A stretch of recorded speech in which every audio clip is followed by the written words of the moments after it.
It is a big deal. Let's talk about how we get to our outdoor reset. So an outdoor reset, first of all, they call it a curve, and it's really not. It's pretty much a linear slope right down. But basically, you need to set up the ends of your curves. You got to decide, hey, what's my design temperature? Around here, you're either using probably 0 or 10 degrees or somewhere in between, somewhere in there. And that's when you're saying, I want my hottest water, when it's 10 out, when it's 0 out. And then you have to say, when do I want my coolest water? In a sense, when am I going to stop heating? 65, 68 degrees, somewhere around there. It's the top of your curve.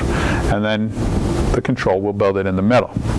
So you're going to pick your outdoor low, outdoor high, and your set points, and your shutdown. What that looks like is this. So in this case, what I've done is I've said, all right, my outdoor low temperature, 10 degrees. At 10 degrees out, I want my hottest water, because that's what I've designed this system around.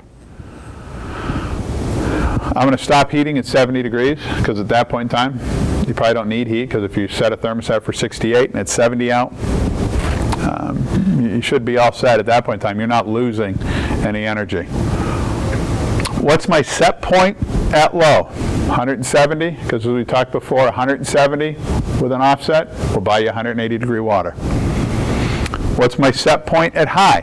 When I get to that 70 degrees, 110. That's what I want to use when I get there. And you can be aggressive. You'd be amazed. As long as the water is warmer than the ambient air temperature, you will transfer BTUs. So 90 degree water, 85 degree water. We see it with our indoor feedback controls that they're actually driving water temperatures way down, because they're saying, hey, I'm still transferring BTUs, I'm still getting it done. But for this, 110. Outdoor shutdown. When am I going to turn it off? I'm going to turn the heat off at 70 degrees. Be cautious with outdoor shutdown. At Kenny's place, pay for the heat. Tenant really doesn't, they'll shut down heat. If you're putting this in, Susie Homemaker's house, and you say, I'm going to turn the heat off at 70 degrees, I guarantee you, we're going to get a rainy, damp day, something like that. They're going to come home, they're going to want heat, and it's 70 degrees out, and you've shut it off. Something like that. So take that into consideration. A lot of times at a homeowner's house, I'll set that outdoor reset and almost disable it, or the outdoor shutdown and disable it. Let them have heat whenever they want to. If it's an apartment, if it's something like that, and they want to shut the heat off because legally they can, then set it up in there. All right, so we've built our curve. What tends to happen is we get that call. Well, it's okay, 50 degrees, I'm all right, I'm not bad. Geez, when it gets to 30, Kenny, I'm cold then. So in the past, we've seen guys go, well, screw outdoor reset, I'm just going to disconnect the outdoor sensor, and now I run 170 degrees all the time. There goes my efficiency.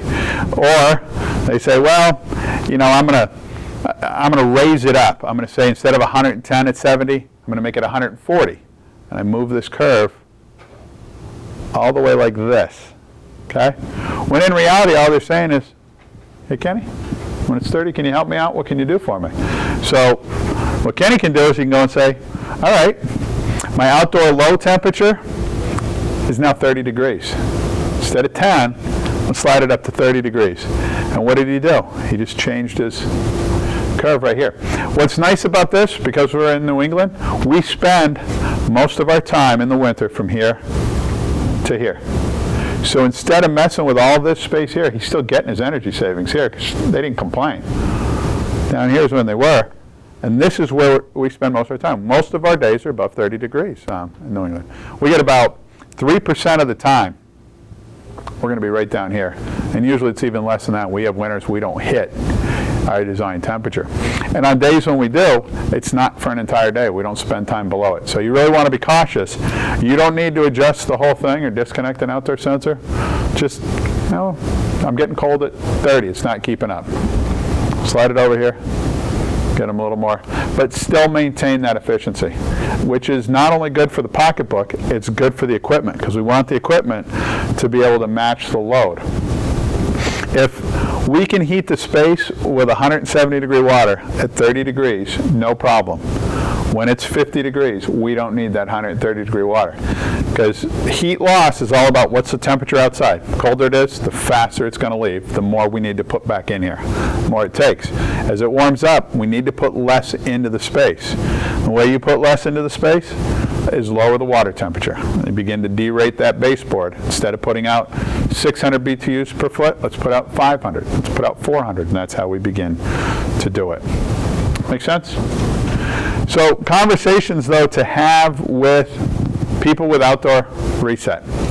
Your baseboard will not be hot. Your house will, but your baseboard isn't going to be that scorching hot anymore. You're not going to feel that 180 degree water coursing through there on a 50 or 60 degree day. Let them know. Otherwise you get that, you know, hey man, can you come over? I got no heat. You just put this new boiler in and you charge me a fortune and it really sucks. And you get over there and you're like, well, your thermostat's at 70 degrees. Yeah, baseboard's not hot. We have that with radiators. Yeah. The woman just goes, use her radiators, drying off her clothes or whatever. And now you can't. Well, the person that